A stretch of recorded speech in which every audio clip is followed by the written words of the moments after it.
Hoy espero poder terminar la segunda parte de la introducción al Sermón del Monte. Dice Mateo capítulo 5 versículos 1 y 2. Viendo la multitud, subió al monte y sentándose vinieron a él sus discípulos. Versículo 2. Y abriendo su boca les enseñaba diciendo. Solamente en esos dos versículos va a estar basada la enseñanza de hoy para dar una introducción al Sermón del Monte.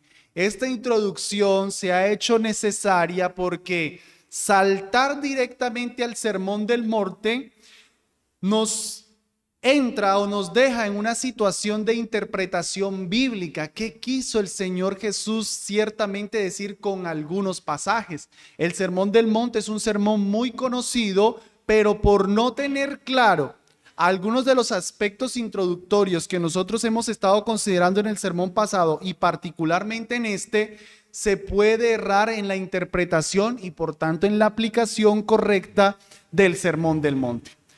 Rápidamente quiero hacer un repaso sobre lo que dijimos hace 8 días de introducción del Sermón del Monte. Respondimos 4 preguntas.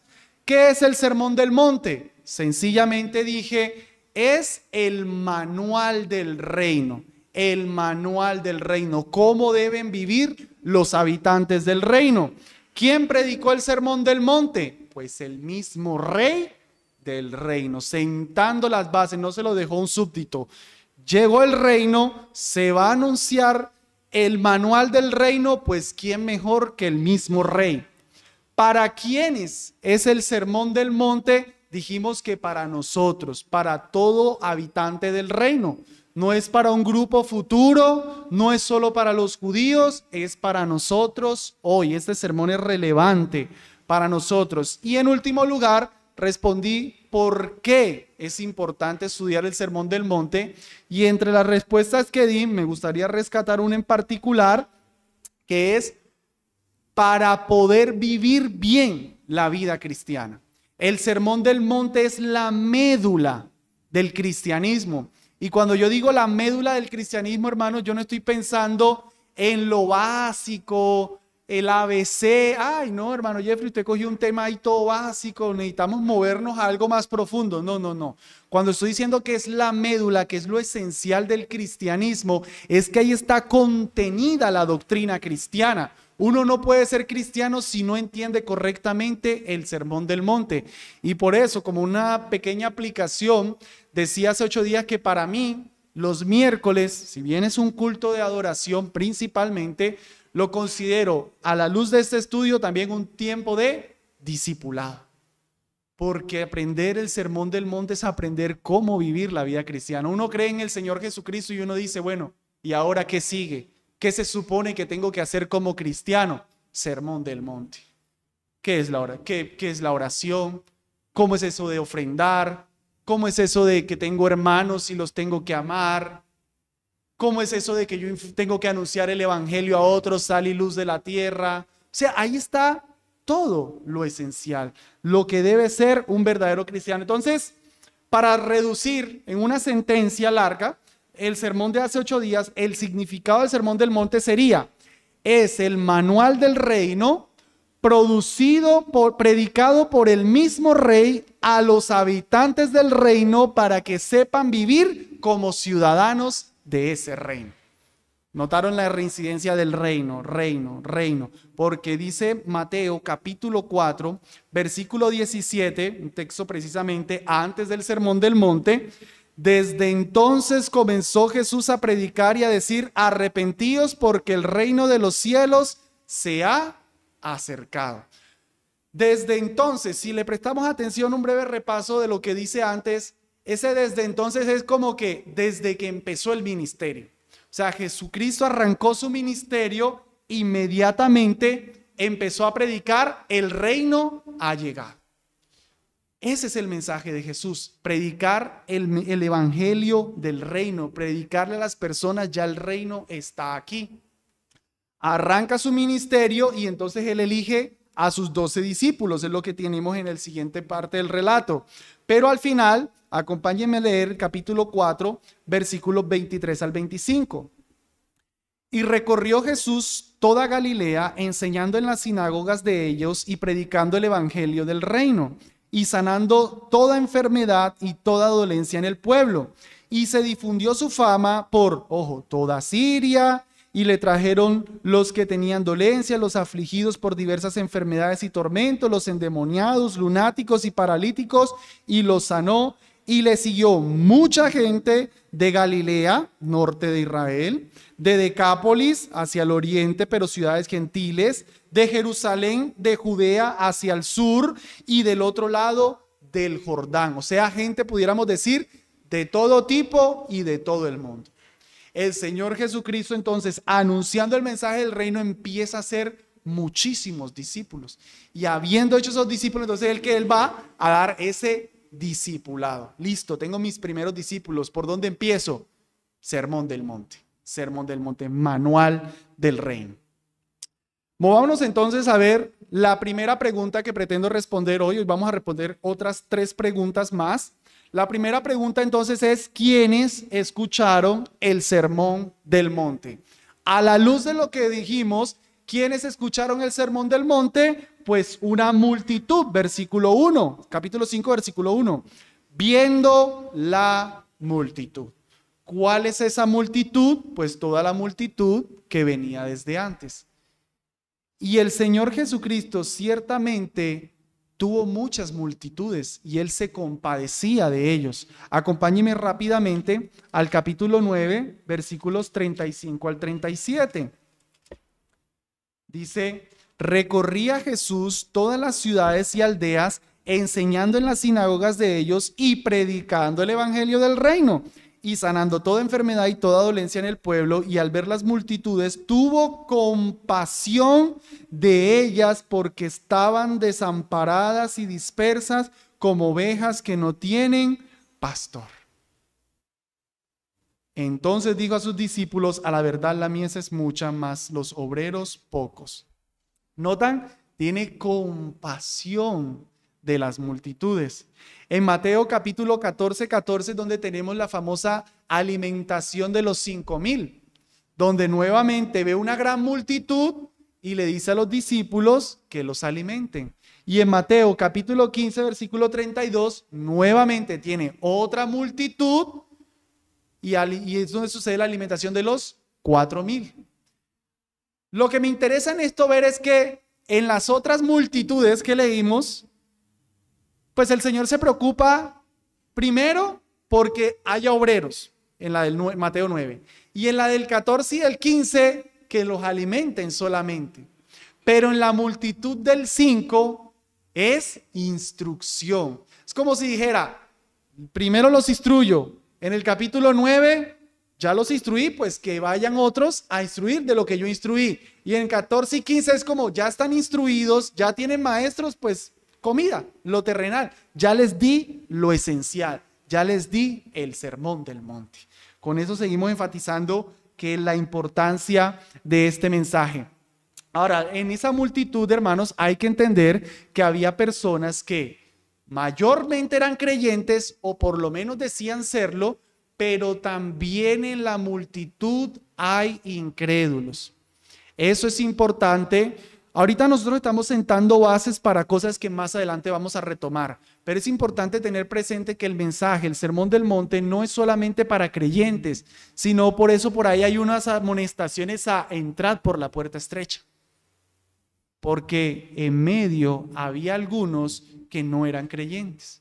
Por eso por ahí hay una amonestación de: no todo el que me dice Señor, Señor entrará en el reino de los cielos, porque había algunos que se creían creyentes, pero no eran creyentes.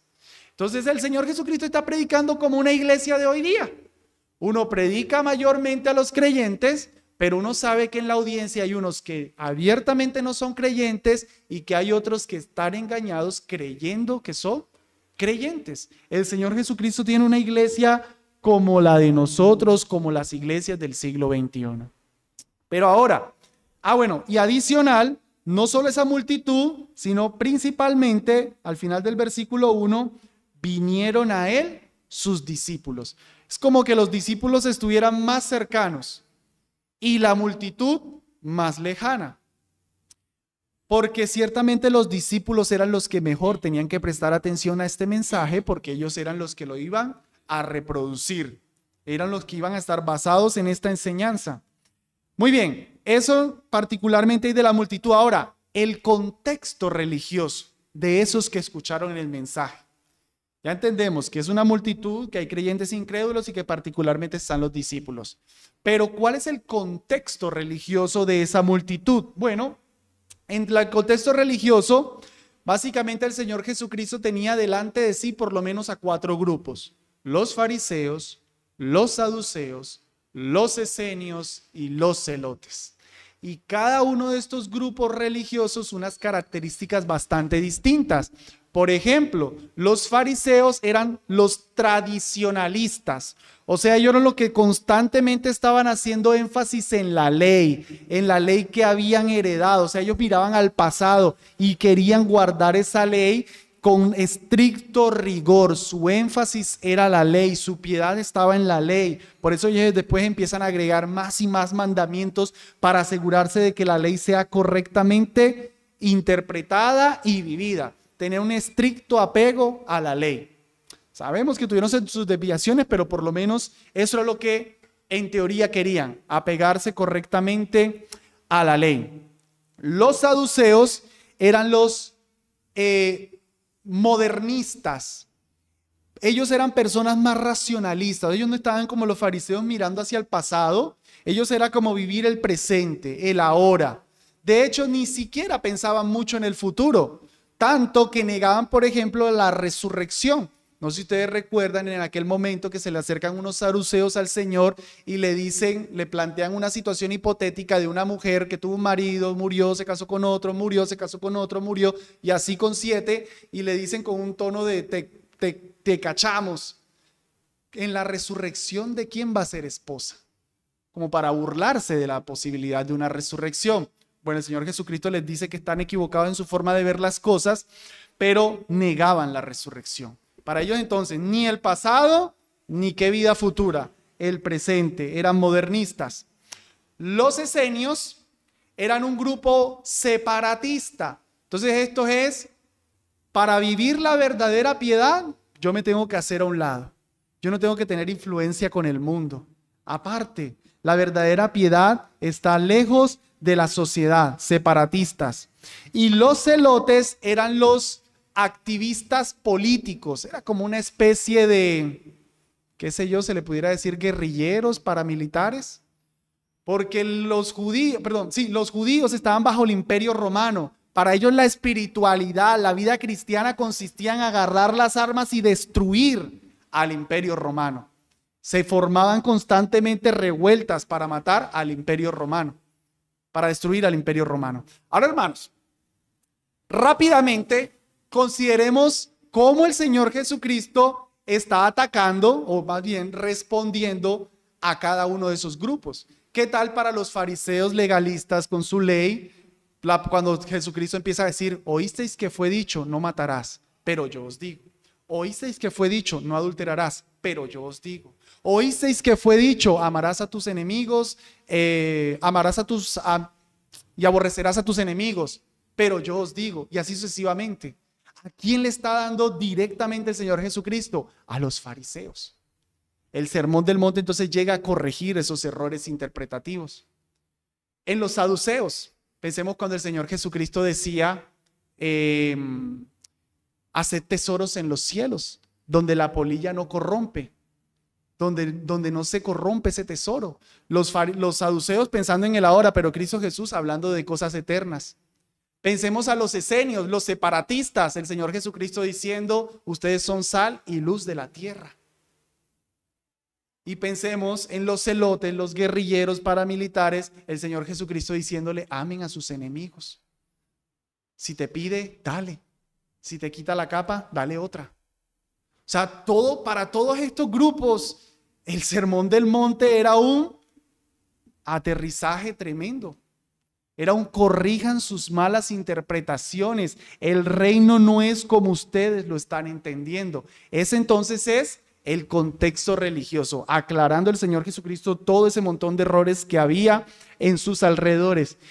Y por último, en esa audiencia podemos considerar también el contexto político. Entonces, vimos el contexto literal, una multitud, el contexto religioso y el contexto político. La audiencia estaba esperando un rey político y militar. Para los judíos en general, celotes, esenios, separatistas, lo que sea, fariseos estaban esperando un Mesías que venía como un rey a establecer el reino de Israel y a destruir a los romanos. Eso era lo que ellos pensaban.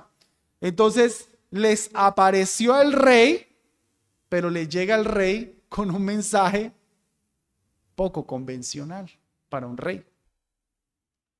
Un rey que llega diciendo amen a sus enemigos. Un rey que llega diciendo, sus padres les da, el Padre que está en los cielos les da todo. No tienen que estar esperando poderío. Un rey que llega diciendo, bienaventurados los que sufren persecución. ¿Qué clase de reino es este? ¿Cómo así que en un reino en el que somos buenos por sufrir? Un reino en el que somos buenos por ser pobres en espíritu, cuando los reinos se supone que deben tener poderío. De ahí, hermanos, que alguien dijo que el Sermón del Monte era un mensaje contracultural. John Stott llama el Sermón del Monte contracultura cristiana, porque el Sermón del Monte se va contra todo lo que se espera en los estándares humanos de lo que debería ser un reino. ¿Pero por qué? Porque ese reino no es como los reinos del mundo. El Señor Jesucristo se lo dijo a Pilatos: si mi reino fuera de este mundo, mis seguidores pelearían por mí. Pero mi reino no es de este mundo. Como el reino de Cristo no es de este mundo, el manual del reino no se vive como se vive el mundo. Es lamentable cuando los cristianos pretenden vivir la vida cristiana como el mundo. Pero es que así lo hacen todos. Pero es que mira a fulanito, pero es que mira al otro. Manual del reino. Si me la hace, yo se la hago. Es que yo me crié así. Es que soy colombiano, es que soy santandereano, es que soy paisa, es que soy costeño. Mi reino no es reino de este mundo. En el momento en que nosotros creímos en Cristo Jesús, fuimos trasladados de la ciudadanía de Satanás al reino de su amado Hijo. Y en ese momento nuestra ciudadanía dejó de ser colombiano, santandereano, paisa, costeño, a ser habitante del reino. Y como habitantes del reino hay un manual, hay un estándar. No importa nuestro contexto, no importa nuestras creencias, no importa nuestras tradiciones, nuestros ideales, importa lo que el rey dijo que se debe hacer en su reino. Eso en cuanto a la audiencia, quienes escucharon el sermón. En segundo lugar, respondamos dónde se predicó el Sermón del Monte. Esto va a ser un poco más breve. No se sabe con certeza cuál fue el monte. Simplemente se llama el Sermón del Monte porque Mateo dice que el Señor subió al monte y lo anunció. Parece ser que era un monte muy conocido, pero ciertamente no se sabe cuál es. Ahora, en esta sección lo que sí aprovecho es para hacer una conexión o para detenerme en este asunto de montes. No sé, hermanos, si en sus lecturas bíblicas lo hayan notado, pero para el Señor los montes son muy importantes. Los montes siempre fueron lugares de adoración.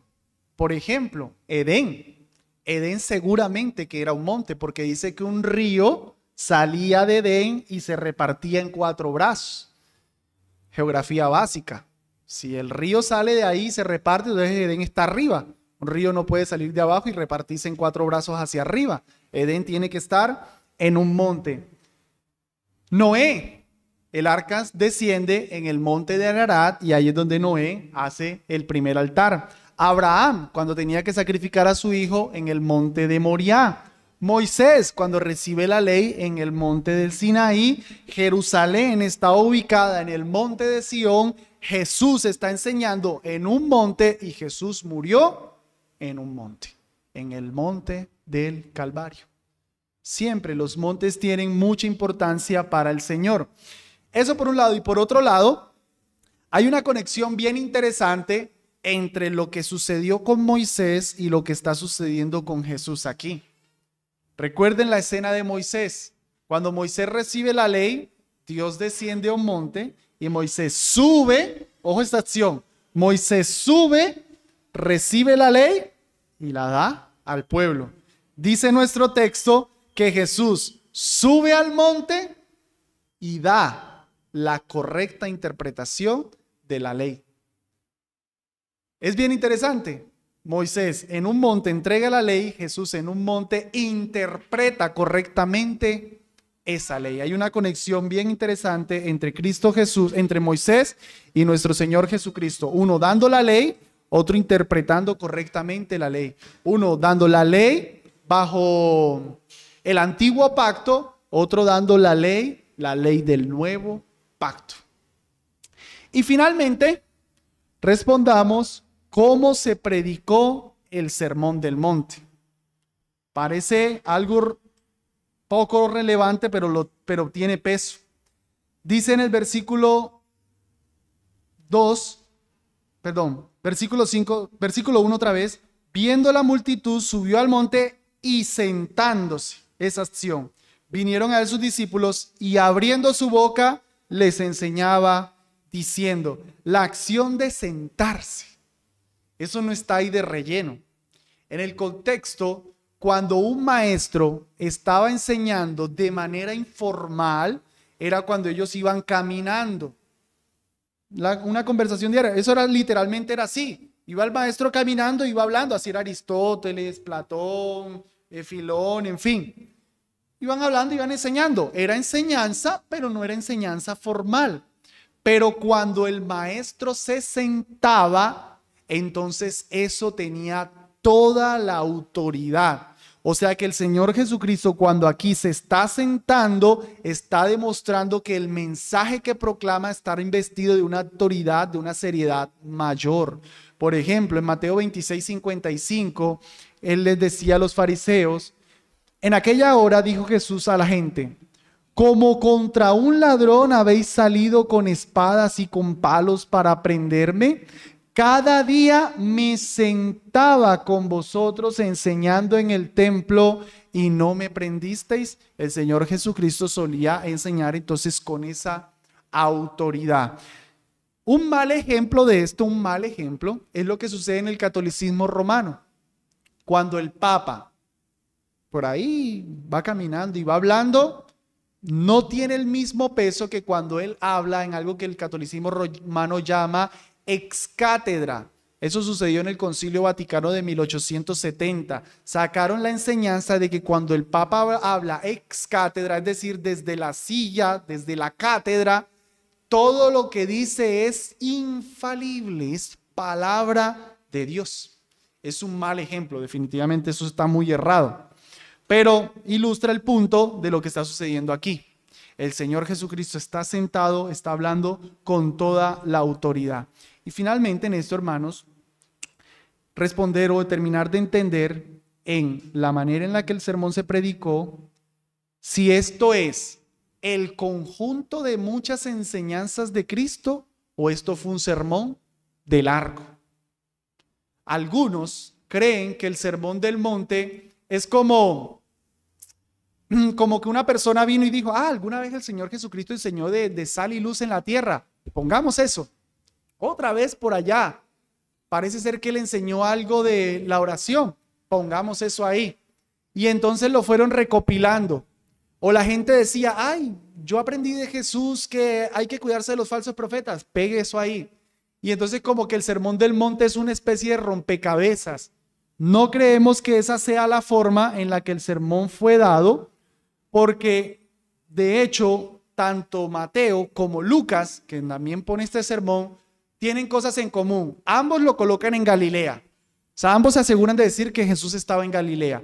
Y ambos, cuando termina el sermón, dicen que Jesús entró a Capernaum. O sea que parece que fue algo en un mismo momento. Y por lo menos Mateo, cuando Jesús termina, en Mateo 7, 28 y 29, la gente dice que se maravillaba de su doctrina. O sea que parece ser que escucharon, fue todo el sermón, ese es el punto, que parece que el Señor Jesucristo enseñó todo este sermón de un solo chorro y no que fue dado en varias partes. Algunos más conservadores lo que dicen es que tal vez esto fue un retiro espiritual, por decirle así, que el Señor Jesucristo enseñó, no necesariamente todo esto en, no sé, si uno lo lee se demora 10, 15 minutos, no fue un mensaje de 15 minutos, sino que tal vez como un domingo, por ejemplo, uno se gasta un mensaje de 1 hora, pero uno predica 2, 3 versículos. Algunos más conservadores dicen eso, que el Señor Jesucristo cuando dijo, por ejemplo, vosotros sois la sal de la tierra, pudo haber dicho más cosas, pero medularmente eso fue lo que dijo, que eran la sal de la tierra. No me inclino mucho por esa postura, creo que el Señor Jesucristo simplemente lo dijo todo así derecho, pero queda para la discusión. Entonces, hermanos, ¿quiénes escucharon el Sermón del Monte? Vimos todo el contexto de esa audiencia que el Señor Jesucristo tuvo y que nos ayuda a la interpretación. ¿Cómo se predicó el Sermón del Monte? Sentado con toda autoridad y de un solo mensaje. Y, perdón, me había saltado la segunda pregunta. ¿Dónde se predicó el Sermón del Monte? No sabemos exactamente cuál fue ese monte.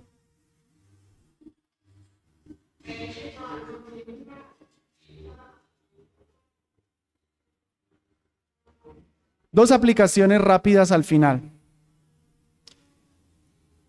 Hermanos, este sermón probablemente, así como sucedía en la audiencia que el Señor Jesucristo tuvo, vaya a estar llegando a una audiencia semejante.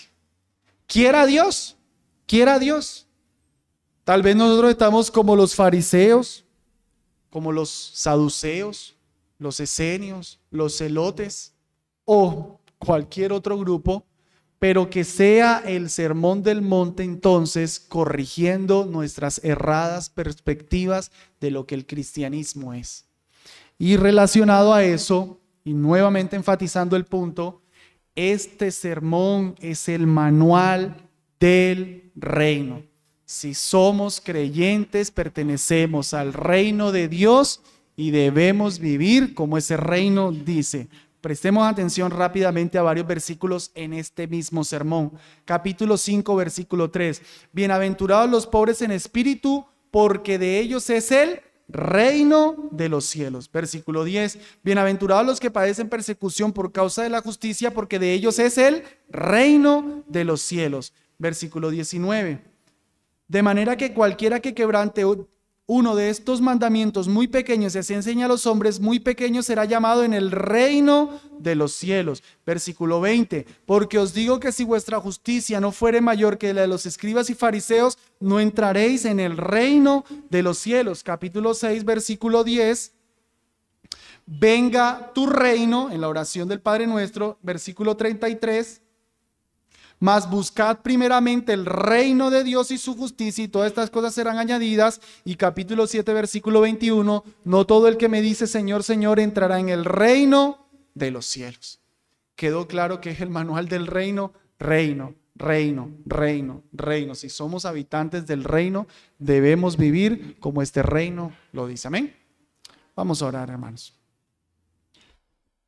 Amante Padre, gracias por darnos este precioso manual y por instruirnos, Señor, en cómo quieres que vivamos la vida cristiana. Apenas, Dios, estamos considerando algunos asuntos introductorios que nos ayudarán a interpretarlo correctamente.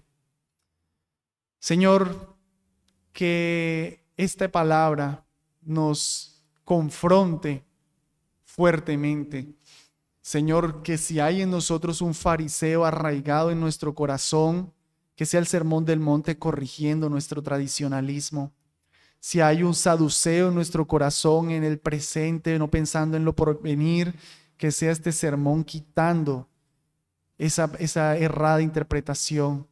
Señor, si en nuestro corazón hay una actitud esenia, un separatista que no quiere influir en esta vida, que quiere apartarse del mundo y no influir en él, corrige ese corazón, Señor.